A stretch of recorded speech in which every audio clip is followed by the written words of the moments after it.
네, 11호 태풍 흰남노가 한반도를 향해 북상하고 있습니다. 태풍이 역대 최강 세력으로 남해안 지역에 상륙할 가능성이 있다는 전망이 나오고 있는데요. 정부도 태풍 흰남노에 총력 대응 태세를 갖추고 있습니다. 지금 강성희 행안부 자연재난대응과장 전화로 연결돼 있는데요. 강 과장님 나와 계시죠? 네, 예, 안녕하십니까. 안녕하십니까. 행정안전부 강성입니다. 네. 예. 자, 중앙정부 차원에서 평가하고 있는 이번 그 태풍 흰남노의 예상 위력이 어떤지 궁금하고요. 또 얼마만큼의 피해가 예상되는지 좀 짚어주시죠. 네네. 그 많은 분들께서도 아마 이미 그 TV나 라디오를 통해서 이번 태풍이 강하다 이런 말씀 아마 들어보셨을 텐데요. 지금 기상청에서 전망하는 것을 보면은 과거에 유례없는 역대급 태풍이다 이렇게 지금 전망을 하고 있습니다. 예. 쉽게 설명을 드리면은 그 지난 2003년에 우리나라 남해안으로 상륙했던 그 매미 그 태풍이 있습니다. 그게 남해안으로 상륙해서 동해안으로 빠져나가면서 남해안과 동해안 일대에 막대한 피해를 줬었고요. 그때 인명 피해가 131명입니다.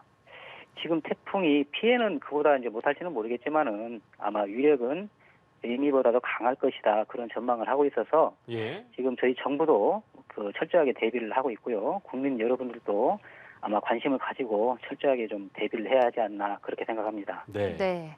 철저한 대비를 통해서 무엇보다 피해가 최소화돼야 될 텐데 어제 오후 4시 30분부로 중대본이 1단계에서 3단계로 격상하고 태풍과 호우 위기경보 수준을 주의에서 심각으로 상향했습니다. 급격하게 네. 이렇게 위기 대응을 조정한 이유 뭡니까? 네네. 말씀드렸지만은 현재는 지금 전국이 태풍의 위험이 들 수 있는 그런 비상 상황입니다. 네. 그 정부에서는 지난 토요일 10시에 태풍 대응을 위해서 그 중앙재난안전대책본부를 1단계를 가동을 했었고요. 예. 어제 16시 30분을 위해서 중대본 3단계를 바로 그 격상을 하고 위기경보도 심각으로 격상을 했습니다. 이 중대본 3단계라는 거는 그 3단계하고 위기경보 심각 단계라는 거는 국가 위기 대응의 최고 단계입니다. 네. 이거는 대규모 피해 상황을 고려해서 발령을 하는 것인데요.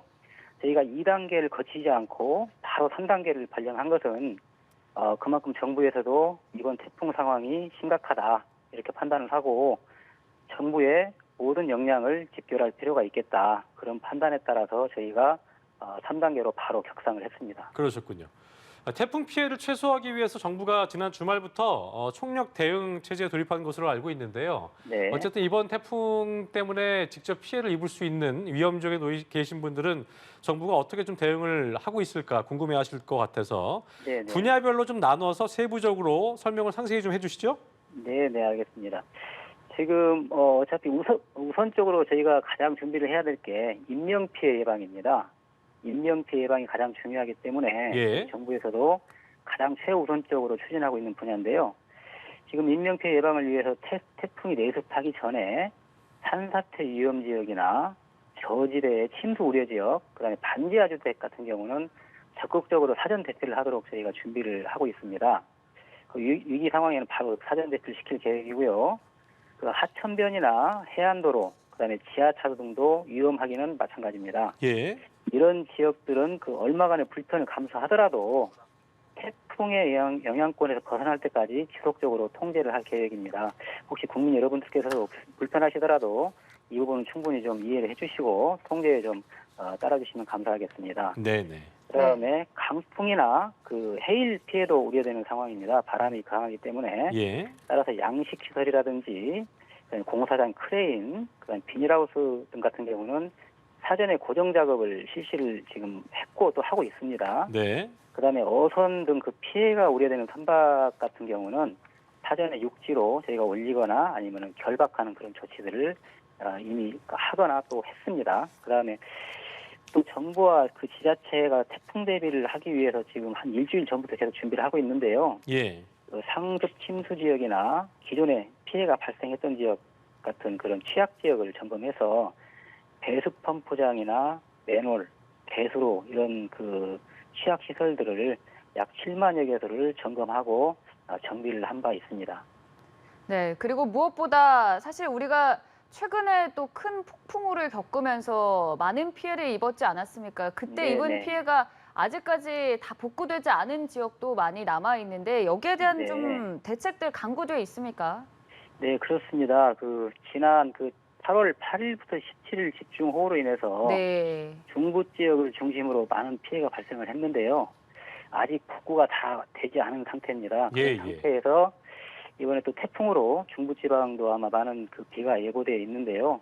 이에 따라서 아마 추가 피해가 있을 것으로 저희가 우려를 하고 있습니다. 그래서 우선적으로 인명피해 예방을 위해서 아까 말씀드린 바와 같이 대피 계획을 수립을 해놓고 있습니다. 그래서 유사시에는 사전에 즉시 대피하도록 이렇게 조치를 하고 있고요. 예. 아직도 복구 중인 사업장이 많은데 추가 피해가 발생하지 않도록 방수포로 덮는 작업을 하거나 네. 아니면 물기를 이렇게 좀 돌려가지고 작업장이 안전할 수 있도록 이런 작업을 실시를 했습니다. 그리고 이제 무엇보다도 필요한 게 양수기라든지 이런 펌프 같은 게 필요한데 이런 응급복구 장비 등을 사전에 배치하도록 했고요. 유사시에는 이런 응급복구 장비를 즉시 현장에 투입해서 조치가 이루어지도록 이렇게 만전을 기하고 있습니다. 예. 자, 매해 이게 크고 작게 태풍이 한반도를 거쳐갑니다만 이번 태풍은 역대급이라는 평가를 받고 있기 때문에 이 모두 이제 국민 개개인 모두 이제 개개인 차원에서 행동 요령이 중요할 텐데요. 예, 예. 일반 시민들이 태풍 안전 대비 요령 대충은 이제 방송 통해 알고 있기도 하고 특히 외출을 자제하고 집안에 머무르기 등등 여러 가지 방법이 있습니다만 네네. 또 해안가 주민들은 집안에 계시면 안 되고 대피소로 이동도 해야 되기 때문에 좀 헷갈리실 수 있기 때문에 지금 네. 안전 대비 요령 어떤 게 좀 중요한 것인지 자세히 좀 정리해 주시죠. 예. 네. 먼저 태풍 정보를 정확하게 아는 것이 굉장히 중요하다고 생각을 합니다. 예. 먼저 기상 예보에 귀를 좀 기울여 주시고요. 하천변이나 산지 같은 위험 지역은 방문을 자제를 해주시는 것이 중요합니다. 네. 방금 말씀하신 대로 해안가 주변도 마찬가지고요. 그다음에 저지대나 급경사지 같은 위험 지역에 거주하시는 분들은 태풍이 지나갈 때까지 집에 계시지 말고 네, 네. 주변에 아마 대피소가 지정된 곳이 있습니다. 대피소로 사전에 대피해서 태풍이 지나갈 때까지 안전하게 머무시는 게 좋을 것 같고요. 예. 지금 호우나 태풍 때 많이 피해가 나는 부분이 아는 길을 가다가 사고가 나는 경우가 많이 있습니다. 예, 평소에 다니던 길이라도 하천 물이 부족거나 할 때는 접근하지 마시고요. 또 차량으로 건너려고 하는 경우도 굉장히 위험합니다. 그렇기 때문에 차량으로 건너거나 물이 불었을 때는 하천을 건너지 않으시는 게 중요하고요. 그다음에 강풍 피해가 우려가 됩니다. 그래서 집 앞이나 상가 앞에 있는 화분, 그다음에 낙하 위험물 등은 미리 좀 정비를 해주시고요. 예. 불필요한 외출은 자제를 해주시는 게 좋겠습니다. 그리고 아까 말씀하신 해안가 저지대에 계신 분들은 위험하다고 판단되시면은 사전에 주변에 있는 대피소를 대피하시는 게 가장 중요하다고 생각을 합니다. 그렇게 좀 조치를 해주시면 좋겠습니다. 네. 네. 오늘 밤부터 내일 오전이 가장 위험한 시간대라고 하니까요. 그 이전에 안전한 곳으로 대피하시면 좋을 것 같고 또 네. 한반도에 태풍이 상륙하기 이전 그리고 한반도를 빠져나갈 때 상륙 이후도 조금 대비해야 될 부분이 다르다고 합니다. 이 부분을 좀 자세하게 짚어주신다면요. 네네. 앞에서 말씀드린 행동 요령을 준수해 주시는 게 좀 중요하고요. 그다음에 태풍 상륙 전에는 일단 집 주변을 한번 둘러보시고 네. 날아갈 물건이 있으면 묶어주시고 네. 그다음에 하수구 등 역류 우려가 없는지 다시 한번 확인을 해주시는 게 굉장히 중요할 것 같습니다. 그리고 태풍이 상륙하게 되면은 119로 구조 요청이 굉장히 많이 지금 급증을 하고 있는데요. 그럴 경우에 119에서 출동 여력이 없어서 행사가 오가는 그런 어려운 상황에 처한 분들이 구조 시기를 놓치는 경우가 생길 수가 있습니다. 네, 네. 그래서 배수 지원 같은 비교적 위급도가 덜한 신고는 119 대신에 110이라는 전국 합동 민원 전화가 있으니까 그쪽으로 신고를 해주시면은 위급한 사람들이 좀 도움을 쉽게 받을 수 있는 그런 상황이 될 수가 있겠습니다. 예, 알겠습니다. 지금까지 강성희 행안부 자연재난 대응과장과 함께 흰남노 관련 정부 대응 상황 짚어봤습니다. 오늘 말씀 고맙습니다. 고맙습니다. 네, 감사합니다. 네.